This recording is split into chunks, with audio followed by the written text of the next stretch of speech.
And to be honest, like, I'm quite happy that we're not seeing any Ornn. It's nice, like, obviously both these teams know that a win here won't make a difference in the standings. Once they get those items, they'll obviously be a little bit more threatening. You don't want to allow them to build up early CS leads, which is why I think the Sion is a great pick for mitigating that advantage which is from get. Dragon taken here, the root's going to land on Abadaga. Jackshaw's come across itself, he's dead before Jackshaw can use it again. Land it, you can use it again. So what you're saying is that pro players just we need Pycult with it at the moment, so even if Jackshot finds a good engage, expect someone to get away. He's going to step forward here. Yep, he's going to die. The hook comes out. Cast is used as well. Dreams goes down, but so does Jackshot. Now the chase is on the Skeens. He flash hog away. Because I wonder if Vitality thought, well, we've got Skeens coming. We can look for a 2v3 with Jackshot baiting just a little bit. Good flash forward there with a knock. Abdog is going to go down. That's what you want to see. This is really scary for Schalke now, because LeBlanc could be in there, Blitzcrank could be in there, and if you face check these champions, you're going to get picked off, which is what Vitality wants to look for. Oh, Jacktroll. Yeah, he tried to hide behind them, but he gets caught out. Unfortunately, behind them, though. Cabochard is about to turn the fray. Damage coming out on the top side. Selfie having to jump away. It's a good flank, but Selfie's already chunked out. He's trying to block up. Comp's going to go down as well as Schalke get another kill. Not sure how Comp was caught out from Cabochard. All on his lonesome is going to get chunked out as well. Good stuff there from Schalke. It felt like a good flank. Vitality still looking for something as Selfie lands a chain, but not going to be able to do too. Oh, he's dead. Okay. He is dead. Yeah, that looked like it was. It looked like it was okay for Vitality. And yes. Schalke just said no. Yeah, I thought the setup was good, but the key thing is the something. So when the replay is such a good pick into LeBlanc, yeah, and then Schalke is going to convert this into another tower. The Baron is alive, I think, with these skirmishes, and if Vitality try to answer one of the side lane pressures, then Schalke can use the pressure that they have elsewhere on the map. People just go in at a 3 for the first time, and the 3 is too low. He's engaging Jackshaw's trying to get away. Jackshaw's out. Right, and that, like, I think like more guys need to be out there on how to use the toaster, because it's taken me like over 20 years to really optimize this process. Playing group of Vitality, they're very strong. The double level 16s coming out from Schalke, they should feel ready to force a fight. Vitality wants to be first. Cabochard coming in. Schalke splits two sides of this. It's a pinky movement as the bullet time comes out and Jackshaw's already dead. Skeens down to half HP as Dreams falls low as well. Oda1 trying to get into the fight. And already Cabochard on the front line is getting chunked out. He's going to fall in just a second if Abadaga can get that final rocket in, but he can't quite land it. Sophie goes down. Comp getting chased out by Abadaga in 4v3 now. Skeens jumps forward, a great kick from him into the true shot barrage. But Vitality rather tried to force that engage onto Schalke. They were just losing each member. See, you doubted Toastius, man. You doubted Toastius. Yeah, exactly. This is why you need to write your memoirs. Toastius, turn it into a play. Yeah. Or Gilbergius would make it into a movie. Poem, is that catfishing if it's a fake selfie? Pretty sure it is. I don't think it is. I don't think it is. Looking for the hook here off the Cabochard. Oda1 is going to play selfie on the side. Lances there for Odo to get out. Dragon's going to go down. That is the soul. Interesting. It's a shame that it doesn't just tell me how burnt my toast is going to be. Anyway, a fight is happening in the bot lane. Jackshot misses the hook. He lands his ultimate. The Oda1 is going to go down as well. 1-for-1 so far. Selfie and Skeens are forced off to the bottom side of this fight. Lorx goes low, but he's got Sonya to keep him alive. Cabochard in the bush. Yeah, that's not the easiest place to get out of.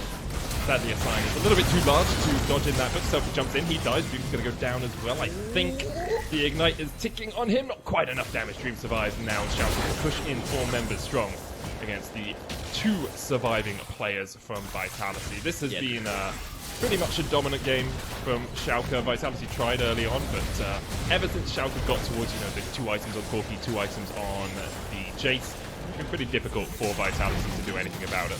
2 points, that bot lane will inevitably push, which means that you will always have numbers advantage unless, unless this happens. Dream's been caught out, Yeah. Oh, teleport's coming in by Cabochard as well. Selfie's been caught out by himself. He's going to go down 1-for-1 trade so far as Jackdaw looks for Oda1. They'll get there in time. Schalke securing the Baron. They should be more, of course, the Elder Dragon. They're probably going to want to get that as well. Some of this stuff beforehand. They were giving us leeway. Because they're like, oh, they're just making it up on the fly, but no. Apparently, okay, Selfie's... I mean, if you think... too little. Abadaga here knows the Vitality in the book. Okay. Skeens from a screen away has taken all of his health. That's so much damage. Do you see what I mean? They didn't need the Elder Drake. They didn't need the Elder Drake. I mean, they had Infernal Soul. Anyway, they should be looking to end the game now. They're doing it through 2 waves. Inax has caught the wave. That's fine. Oda1 is going to try and trade against Cabochard here. Yeah, Cabochard, you don't do any damage, I'm afraid. but you can Doesn't die though. jet set your way back to base. Well, I think that's the Schalke- biggest nope, I'm out of here in League. Like, nope. Anyway, Schalke are going to get to 5 wins. Good victory over Vitality for eliminated. Schalke will take some solace out of the fact that this was pretty much a demolition from about the 15-minute mark. Yeah, I mean, like, Schalke had a very clean game overall, taking their time. A bit of a long one in the end. Vente obviously coming into SK for the roster this week, and he is a big carry player. When he was playing in the national, the skill shot with his E that I forget the name of, the wall hack thing, and he's going to be able to hook shot. Hook shot. That's the one I'm looking Fari's for. in trouble, by the way, but limiting his options. If you mess that up, with Xerxes, Karthus, and the ability to play around, and you can see a kill here on the mid lane coming in, GenX will go down. Trick won't be able to help out with me a couple weeks back, and I'll get to that in a moment. Is just how OG like to build a lot of CC in their comps, and this might be why. Dredgeline's going to catch out Trick, he's going to flash and get devoured as well. Noel will get taken up by the Requiem, and the rest... Basically neutralized, right? When we think about what happened in the draft, they saw the Maokai pick, of course. Ooh, hang on, a bit of fighting down the bot lane. Okay, here comes the Grand Starfall. Alfari in a 1v2, I think he should go down. Kill will be picked up by Vente. So He is often in these winning matchups as well. Even though he is losing his life, it will obviously help Vente. We seem to see a little bit more fighting in the mid lane. Okay, track delay waste, forced to flash. Dragon was picked up by SK, so that's the Infernal. But now Limit's in trouble. Grey Health will get activated, and I think kills secured here by a Nuke. Give kills to the carries, Nuke. Yes, yes. He's like, I'm the carry now. I am the tree. Method that you can by determining the tree. Well, this is going to be a dead Trick. Caught out in his own jungle. Didn't even realize. Rush, which Blade did get buffed on 10.5, and it's like really good on melees now. Hang on, see a bit of a fight kicking off. Oh, Nature's God's coming down. That's going to lock up TK as well as Crown Shot. Trick's going to get taken out here in just a moment. No, he manages to survive. There goes Destiny over the wall with the flash. Continues to chase. Gets the Brute down into limits, and the Dredge line pulls it. You know, I believe Reddit called it the original gamer setup. The original gamer setup. Soak up a lot of damage. Crown Shot, I think it's safe. Alfari, on the other hand, probably isn't. Okay, teleport's coming down from Nuke though. Maybe too late. Win condition. If SK want to try and come back into this game, Crown Shot though in some danger. He is indeed. And he's going to get caught up. Flash over the wall. Nuke chases him down. Sapling, sapling. Oh, Requiem got the kill instead. Wait, but you wanted him. You were saying that Karthus should get the kills. He needs to. Quick shot. Being that sort of character. You can see the Magi's has been picked up by Xerxes as well, so he's going to want one. Able to cast spells, but at the cost of stacks. Yes. So you're always making a choice between Get away Karthus. from the wall of pain, so no skipples from Xerxes, and then he's easily going to escape. This is the 4th tower secured for OG. Yeah. 7 kills to 3. They've got a Mountain Drake under the belt, nearly 6,000 gold, and Shelly's going to get a secondary group onto the inhibitor turret. That's dead already. Genax hasn't moved at all. No teleport available. Inhibitors down before 20 minutes. And the only advantage is going to give to SK. Playing Mad in the next game. It is our match of the week, and there's a lot on the line. That 4th place seed. And the world that I live in, if Mad Lions win it and then pick up some surprise wins. Hey, man, in the world where Medic goes all pedantic on you and wrecks you for your verbiage and terminology. But you get to do They have to be very careful about face checking because Origin are looking for picks, and I think they're they going for the hunt. They've already got themselves. Gen X is forced to flash, been locked down. Nature's Grasp has been thrown out. It's going. I don't think the blast cone is up there either. Alfari's going to step forward and not going to be able to do it. Good idea. They didn't have the tools to go for the steal. Yeah, they did try. I liked the plan coming out from SK, but unfortunately. Then bullet time and Requiem, and that's it. Done. Well, here we go. SK going for a fight. Will hit Nuke Duck though. Does manage to get the ultimate out. It is going to manage to get a couple of roots. Trading mid lane is 1-for-1, but with Baron, they may be able to take this tower a couple more shots. Not sure it's worth, but the way. Just when you see, come on, Upset. Where's the bullet time? Where's he going to go down? Down in the bottom lane. Alfari's going to take the inhibitor. I'm going to need a pop shield for my mind. I need to work on that for next time. Bullet time's going to clear out the wave. And then Baron Empowered Cannon Minion, with the help of Upset and Destiny, will take out yet another inhibitor. 25 minutes on the clock. OG, just dominant performance, looking very, very strong. Making a statement to end Week 8, and looking very comfortable right now. They certainly are. That's 2 inhibs down. Xerxes only 7 stacks on his Magi's, which means that hasn't been able to properly find as many kills. I feel like he should have prioritized getting an earlier Dark Seal. He's been involved in 7 of the 9 kills so far this game, so clearly not min-maxing on the Carcass, but difficult to really criticize his play considering how clean Origin has been overall. Final inhibitor tower in their sights as Origin look to try and close out this game. Chain of Corruption comes down. Devour near to save Crown Shot with the Nature's Grasp. There you go. Zones everyone away. TK was caught out. Limits in a little bit of trouble. Good damage onto Xerxes. Min-max that. Alfari, his epic tale against the Cloud Drake. Will he come out victorious? Well, Only yes. time will tell. I wish I could, but I don't think either of us... Self-made really great for team. And now it looks like SK gonna go for one last ditch fight. Janex forced out almost immediately. Not on the same plan. I mean, or not on the same page. Vente teleported in, didn't find an opportunity.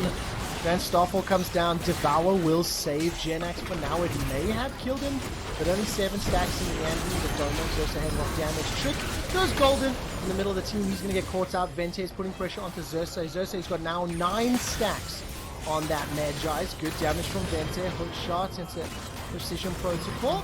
And we'll go down. Xerxes, 15 stacks. Alright, now we're getting worth. This is definitely the right call, albeit slightly irrelevant when you're on the Nexus Siege. And now 3 members of SK Gaming going to try to defend. As you mentioned, Crown Shot trying to do what he can, get stunned up, but will get devoured by Limit. He's going to get caught out and popped, blown up, upset. No bullet time available. And the late waste won't be enough to do it. I mean, Origin with a dominant victory over SK Gaming.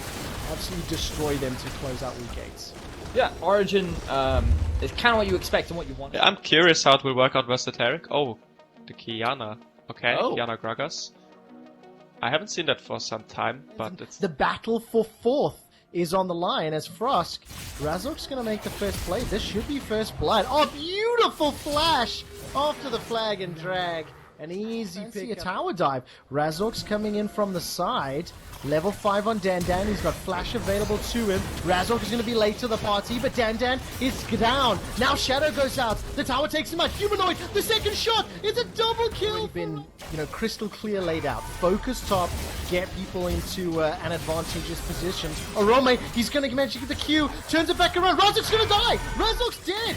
Arome turns around. Now coaches behind scenes. One of the things about Misfits that is so curious is that they like to play around these top side. Dandan is now teamed up with Febby. So he has indeed. Arome is caught on the wrong side here. Shockwave's available if it needed. But it's going to play this one safe. Just use the passive. Come on attack. Come on dissonance. Eventually. You can have it. It's great. But are they daring enough to go for the dive? And I think with that... Yes. They are indeed. Dandan uses the hook shot. Stun comes out. He's locked down. Dandan is dead. Lions are running down. Yeah, and the issue is that Misfortune took a back timer and is reset and is running there, which gave Mad the priority over Drake. Okay, Shockwave used. That's a kill into Humanoid, but at what cost? Ren plus Smize. Oh, you can't flag and drag. The interrupt! Razork with a Cataclysm flash over the wall. That looked pretty fancy, but remember, there's no Shockwave available. Terrible. Now Kaiser's going to turn this around. All of a sudden, it's a 1-for-1. Bullet time comes down. Kazi survives. Manages to use the barrier. Flash forward. One more auto. And that's a very nice hook shot. Dandan's going to continue to chase. All of a sudden, you mistime the Shockwave, or the Cataclysm doesn't last long enough. I don't know if they can deal with the Tarek Kalista combo. Razork tries. These lane swaps, Frost, are only just going to pay dividends, and it looks like Misfits pushing in the mid. Is that a little weird to you? Like 50 minutes lane swapping, they're just trading kills and dragons? They're only grouping up to fight each other outside of Humanoid on the hunt, obviously, for the Drake so far, but otherwise, again, both teams have kind of made this conscious handshake. Get out. Shadow, come on. Yeah, I'm not sure Super Soak is much better. Shadow will throw the barrel, manages to pin down against the wall. Hextech ultimately buys a second. You had flash! Humanoid gets the kill. Dan forgot to flash. Okay, I'll check at the replay. Maybe his flash just came off of cooldown. I was looking at Shadow, I was like, well, you'll force the flash, but you probably won't kill him. Shadow's like, nah, I got this guy. I prefer it our way. It's a little funnier if the play-by-play just gets to go Dan doesn't flash. But they managed to get a trade. I mean, Misfits, they did take the mid inner turret. And now pressure, they just want to try to flush Mad out, and Mad are like, no, we are doing this absolutely. Check out Camille in the top lane. How long can Misfits stall? Supreme display of talent. It could be so pivotal. Bullet time Two comes. scoreline. Yeah, I can make stupid jokes too, Trevor. I'm so happy. I'm so happy. Up 2,500 gold, and it still feels like Mad Lions are the ones in control. Cosmic Radiance comes down. That's going to get the 3-man unstoppable. Razork forced to flag and drag to safety. Humanoids coming in. Supreme display of talent. That takes down Featherman. Sniped. And all of a sudden, Mad And then they just get pincered by Mad and ripped apart into a Baron. That is disastrous for Misfits. Unbelievable. Kaiser's Frost, with this Baron, with this lead, and the way they're playing, what odds do you give Mad Lions? It's always going to be that 2v1 with how much mobility she has. Yeah, definitely. And now Misfits, ooh, they're kind of split up Mad Lions. Let's take a look what happens now. The barrels, that's 2. Ooh. All of a sudden onto B-Boy. The body slam caught him as well. Shadow trades his life for 1. And the shockwave whiffs did absolutely nothing.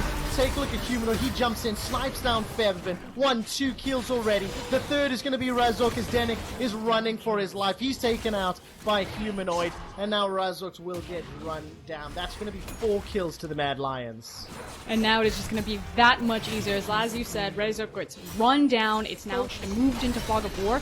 And they just get absolutely blitzed. And again, everything went wrong. If they had just been patient, get another shot at this. If they wash here, it is all she wrote. And of course it has to be on Featherman. No! He's got caught up. This is the man that needed to make it happen. If we don't die, if we stop and just wave clear, just like play vacuum so I can even try to hit a tower before you guys are all on fire on the rest of the map. Like everything is next door, Trevor. Of course I okay. heard him. Okay, fantastic. It'll never matter this time. And it almost always does, so, you know, what the hell do we know? I would love it. Like, what if... and he can instantly catch someone. So again, at this point, Misfits using that ultimate there defensively are just trying to survive, to stop the bleeding, to live to fight another day, because they're like, eventually, this heal, the shockwave, it all looks beautiful. I actually don't know if they win that fight still. Oh, I don't know. Let's take a look. 1v2 right now. Denik's making his way. Arome is going to go golden, buying some time. Oh, the rest of Mad Lions are in the base. They've already got the inhibitor turret. Arome still staying alive. That sustain is insane. The exhaust needs to come down. I feel like without it, Arome may have won, but at what cost? Inhibitor in the top lane has been taken out. Now all of a sudden the inhibitor turret's in the mid lane. Mad Lions, they're pushing in for the siege. The shockwave hit, but like, what did it do? Unfortunately, nothing. And that may be all she wrote, as Mad Lions can smell blood in the water. Here we go, one last fight. One last fight. Cosmic Radiance comes down. As soon as I saw the Callista Taurik, I started getting nervous for Misfits, and they need to get nervous now. Mad Lions are 8,000 gold up. They're tied in a head-to-head at 9-6. They want Elder. And there is going to be the dredge line. Turns around, body slam comes out. Razork is low. Dan step forward, gets caught out. Kaiser steps in, dashes back, and Humanoid's got himself one. The third. Well, they can't even get into. I mean, by the time they get to the pit, Elder's down. I mean, Dan's dealing with the bottom lane. Febby's done. But now we're at home, you're in your comfy leather chair, and you're like, there's still one more chance. This is that chance. Shockwave hits, Cataclysm hits, everything hits, and it doesn't freaking matter. Mad Lions have eaten Misfits for dinner. The lion has destroyed the hare, and Mad Lions will sit in sole control of 4th right now. I think the story of that game was... That's what you want to bet on? I live. Oh my god! Okay, now we got a mount fight. Yes. Oh, this is a game of League of Legends. If you are, tell your Except we don't friends have to he's win. holding as we do see Ziggs back, but looks like Expect might be in trouble here. Without level 6, he's very easy to dive. Not going to do a whole lot of damage. And the follow-up CC is there from Perks. First Blood, easy pickup for G2. Yanko's just going to walk that one off with the Aegis Assault. Yeah, and it was just textbook and very clean. Obviously, you want to make sure that Pantheon is leading the charge right there, making sure that he's grabbing the aggro so he can very easily deal with it. As Whoa, well. Caps. Is going to get the Caretaker Shrine there.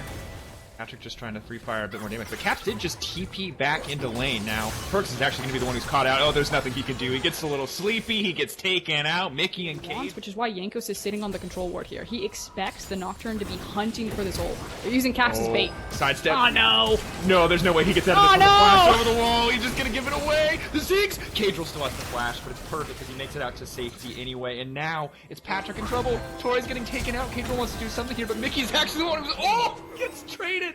1-for-1. Mickey, what were you doing? Now Perks is on the hunt, though.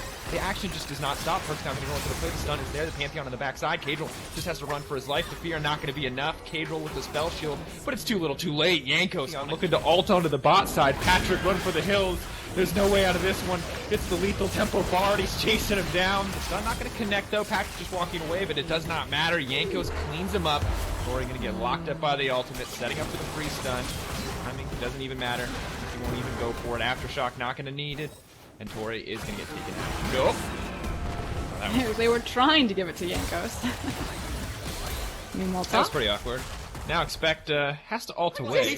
He flashed in like he was the Fed Pantheon gonna do something. He's an 0-1-3 bard with Aftershock. And they try to use it to set up these dives, but it's gonna be very hard to get anything done against Wonder. Lockup is to use his there. decoy correctly. Ulti can come out, but it's not gonna happen. It's not gonna work. Caedrel's gonna grab that one. Tom Kench. And the fact that they also have Ziggs with them, so yeah, we did get to see, like you were saying, kind of the more offensive side of Tom Kench and how he unlocks the potential for tower dives. I think that's what Excel has become more increasingly important when, you know, games are really even and you need to have that big Doesn't scream wombo combo to me, and maybe that's a narrow view of what Maokai can do. Is Torre's gonna have a narrow view on how long his life will last here on the bottom side. A bit too aggressive. There was no one in the belly there. Just decided to serve up some catfish to G2. Gonna be a bit questionable, but it will be traded potentially. Bard gonna try to walk into this one. The fear does proc. He zooms away, but for some reason manages to make it out of the portal. Still goes down, and Mickey now has to run for the hills. Kiana is gonna find the kill. Another one for Perks. This is an absolute mess of a fight, and Excel are continuing to get the short end of the stick. Oh, big ulti, and once again, Caps gets nothing for it, but will be a kill for Wonder as Perks continues to be on the hunt, tries to find the follow-up, misses, doesn't even need to hit his skills. Recently, and why I still feel that they're such a cut above everyone else. When you have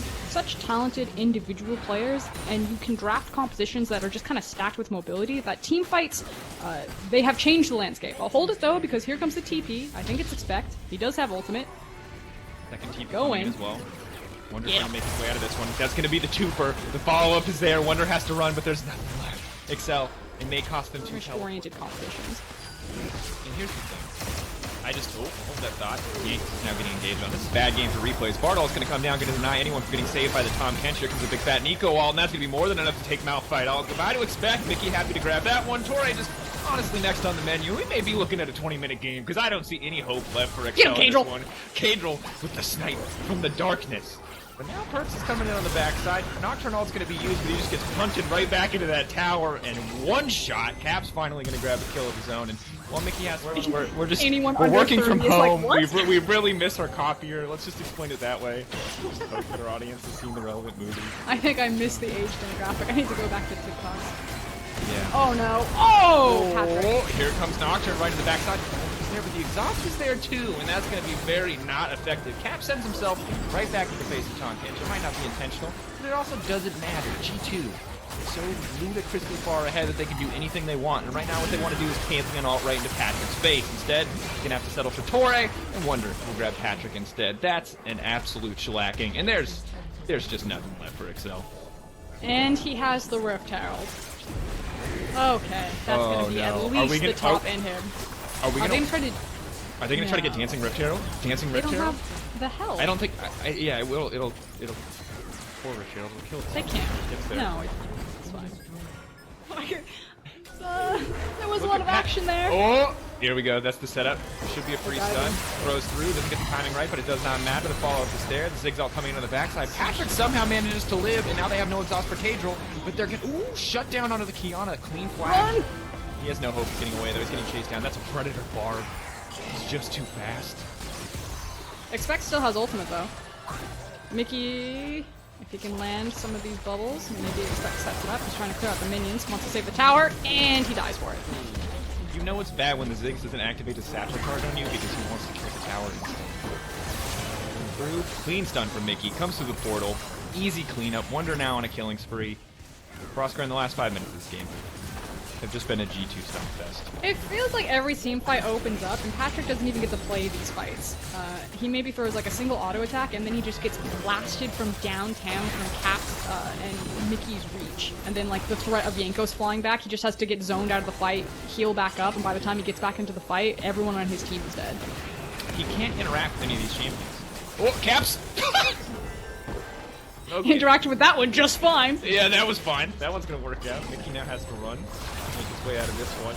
Oh, that's a clean snare though. Follow-up stun is good as well. And now Jankos just gets to leave the space into that one. 12 kills for the Pantheon in this game. Absolute highlight reel for Jankos. Someone has to take this champion away from him. It is simply too strong. Mickey's gonna throw down an ignite. He's gonna run away as well. And G2 taking their time with the closeout. It's a bit too early for them to just walk down mid to close this one out. Have to give respect to the base damage on the enemy team. Otherwise, G2 are just going to end. One more good team fight should decide it. Tower taken out of the context for now. Wonder trying to find the follow-up. Tries to get the stun as well on the ultimate, but the shutdown again for KazaLoL. This man's stat padding. A lot of gold into the Nocturne, but where is Pantheon ult? Face first into the enemy, and I think they're just going to attack the Nexus. Backing off. They want one more fight. Like they're gonna auto-attack the Nexus. Oh my god, big damage. They're ready for the fountain dive on this one. KazaLoL's trying to get something done, but he just gets one shot the second he jumps to that back line. The aftershock crossing on Bard means Mickey's unkillable. Now Tom Kench is trying to make his way out to safety, but he will get interrupted, and G2 gonna take the game, and I gotta say... Again, very safe solo lanes for Rogue here. You have a good bridge champion with Lee Sin to get them through the early game. Always making sure they get that wave. Always making sure that they are taking, honestly, like, ultimately low-risk plays because of how good they are at moving across the map and minimizing that risk in the first place. But now we see Finn getting aggressive on the top side. Nemesis has to run for his life, trying to lay down a bit more damage. He's going to miss it on the ulti, and it should just be a matter of time before he drops. He's going to walk back into turret, just trying to buy time, just trying to mess with the waves, just trying to get as much as he can, but will get taken out. A bit more kill pressure in the mid lane, but he's already mid. It's not going to amount to too much. It's easy for him to come to the next play. Forces out the pool. Now he's going to look for the follow-up here. Big engage now coming in. Good damage from Finn. That's going to be a quick kill pickup. My time. Color casting. But you're here now, and there's a Herald being used mid, and I'm going to need you to stop talking again because we have a fight. That's going to be a kickback. Instantly the Victor ult comes out, but it's too little too late. Clean Flash comes in from Inspired, though, wants to get things started off, wants to go back in onto Selfmade, and he's going to grab that kill. Blippo. Now potentially they're going to be in trouble, though, because here comes Nemesis. Running down into the river. Hansama and Vander are going to have to give up this tower, which just means Fnatic going to keep winning out in the gold. And with this control, too, I figured they can just reset after clearing this wave and look for an Inferno. Wasn't there. The setup doesn't really work when Victor's TPing, and he's just not that menacing. In the meantime... Score as well, too, which is just going to continue to give him more and more AP per level. But Hylissang, uh-oh! Knockups there, no chance to use the Haymaker, just deleted into a Cassio. And if you run face first into a Cassio, you're probably going to die. I thought there was going to be some sort of sick ward hop over the wall and go flash, but he didn't have that. Uses his ult, but Selfmade doesn't want to commit there, so I think the rest of the team will back off. Okay, that's just a little awkward now, because now Selfmade's trying to get involved. Like, both teams just waiting to throw stuff out, but no ultimate on the Cassio means Selfmade's going in by himself. Okay, I still have some proc Predator. We'll use it in the end. Vander trying to make it out. Huge flat forward. Hylissang now trying to find somebody to pull back. That's going to be the dunk down. Vander's going to be in trouble. Tries to buy a bit more time. The gravity field is there, and Vander finally drops. All this time, finally, Fnatic find their man. They take down the support from the bottom side. Okay, like, real talk, though, that cask from Selfmade was so sick. Like, right on the edge, getting 2 targets knocked back beautifully. If you'll notice, Nemesis didn't get an assist there. That was just Hylissang and Selfmade the finish, but just really insane stuff from him. And now they're going to grab their second Herald game, which is just excellent. We'll let them break down another tower. Of course, plate's no longer really an objective, but Inspired has to be careful here. They're just going to kick Hylissang right in the face, send him out of that one, but Finn is now on the way into the platform. Will do good damage, but because they're moving through the pinch, they're not really going to get a chance to contest this one. Hansama not going to be a massive threat as he pushes in from the side. Xayah just not scary at this point in the game. Nope, not just yet. So it is Fnatic picking up all the objectives, it would seem, for now. Let's see this play one more time, because again, like, Nemesis lands the ultimate, but Selfmade wasn't feeling it right at the start. He's like, no, let's wait until Hylissang gets a little bit closer as he channels up the Predator. And then, even though everything goes wide at the start, I just want you to look at the picture-perfect ultimate right here on Evander and Larcher. A boom! Like, Larson was standing right in the middle of that. He thought he was safe, but no, he got slammed back there, and then, of course, Hylissang comes in to help things out at the end as well. Yeah, redemption for the Flash face breaker that did not quite work out, but obviously Fnatic now starting to pull ahead in this game. They already have 3 towers to the 1 of Rogue. They're down in kills. It won't be consequential or that consequential because there's still 1,400 gold in the league, and Reckless is about almost 2 items deep, whereas we have just now 1 and no boots 2 for Hans Sama, so things looking a little bit rough for the fights to come on the side of Rogue. Now, the fun thing is that we're probably just going to keep getting 5v5 fights over and over and over again once our neutral objectives start spawning, because this isn't really a game where I feel like there's a ton of emphasis put on, like, going into a side lane. Like, sure, Cassiopeia and Victor have TPs, but if they're matching up in a side lane, it's probably just gonna be like wave clear duty for both of those sides. Instead, like, you have some. We've seen what Finn can do in team fights on the Vladimir too. So the later we go, the more faith I feel like I have in Rogue, and pretty easy to have that setup until Nemesis lands a beautiful. All the dunk down is there from Hylissang, and this is montage material. Hylissang will drop in the end of the gravity of the world, but obviously giving up so many resources means it's that much easier for Fnatic to take an objective like this. And keep in mind, we do still have Finn. That's a big flank. He literally did the waiting. same play yesterday. He just missed, though, on the Tides of Blood. That's going to be a little bit awkward there. The kick going to come through and not going to hit the target they want. Everybody's missing their ultimates left and right, and nobody's going to get a kill, unless Vander has something to say about it. But no, Glasgow potentially going to take them out. Nemesis does get taken down, so it's a bit chaotic to start. But now Brooklyn's caught in no man's land. Good news is, no physical damage present in this fight quite yet, so Brooklyn just gets to have a heyday. And now Reckless is here for the cleanup, the dunk down. Hylissang trying to make some value out of that dead man's plate, and now Hans Sama just barely able to escape. A beautiful snare there. Let him get those items, and you're always going to have a ton of value the later we do get. Now Bwipo trying to get things kicked off. Mansama potentially in trouble here. He's going to be able to pop that and soak up a ton of the AoE damage coming through from the 2 AP solo laners of Rogue. And as soon as you're able, maybe looking to set up onto Bwipo, trying to bait him in, but Bwipo is absolutely not afraid for that. It's a very different situation to, you know, the game state 10 minutes ago. Here we go, though. Bwipo, the knockup comes through. He's going to use the Unstoppable. He's going to turn his sights onto Hans Sama. The TP now coming in. The rest of Rogue can look to collapse, but as TP responded, Rogue are looking. They see their fight. They see the opportunity. They see the setup. But Hylissang sees a chance to dunk down, and here comes the Ornn ultimate as well. Vander now running. Hans Sama unable to get any damage down. Larson not going to get knocked back to the team. The Banshee fail, saving his life in that scenario. As well. They still come up so big. Now Rogue, if they give up Baron, the game might as well be gone. They have to do something. Larson stepping forward, a lot of damage can come in. The face breakers there, self-made. Already has taken down the Baron, but still they're going to try to take the fight. Bwipo definitely overstaying that one, but he pops the locket. Now he's trying to make his way out. Finn goes right into the back line, and maybe this is the fight that Rogue have been waiting for. Goes under. He's going to have the Crimson Rush up and available. He wants to finish this one off, but now self-made's running. Back credit to Hylissang in that last fight. Dunking down on Inspired, and you think he burned so many major cooldowns on Inspired. Maybe Rogue can turn the fight, but because they don't find that opportunity, now the Baron's in the hands of Fnatic, but they're not using it right now. Instead, they're looking for the full-on 5v5. They got the Ocean Soul as well, and you have to feel like that's the final nail in the coffin. This fight might just make it go from bad to worse. The kickback onto Hylissang to stop the engage from coming through. It's a redemption. He's countering Rogue's circle comp with more circles, and it's working as he goes in the tower. Double knockup. The follow-up's going to be here too. Reckless standing on the back line, firing uncontested. Tempo has now been proc. They want to get something done, but the dunk down is there from Hylissang. It's absolutely massive. The set performance is here for the Fnatic support, and while Finn is going to dive in, he's going to try to make the difference. He's only buying a bit more time, back to full health, but the knockup is there, the chain CC is there, and Fnatic are here to end the game, and just like that, Rogue going back and forth, trading 1-for-1, but Fnatic now poised to end. Came down to team fighting, and Fnatic doing just that, smashing through the remaining members of Rogue. There's no one left in their way between them and the next. While Rogue may now be locked into playoffs, Fnatic with this win have locked themselves in the top 4 alongside G2 and Origin.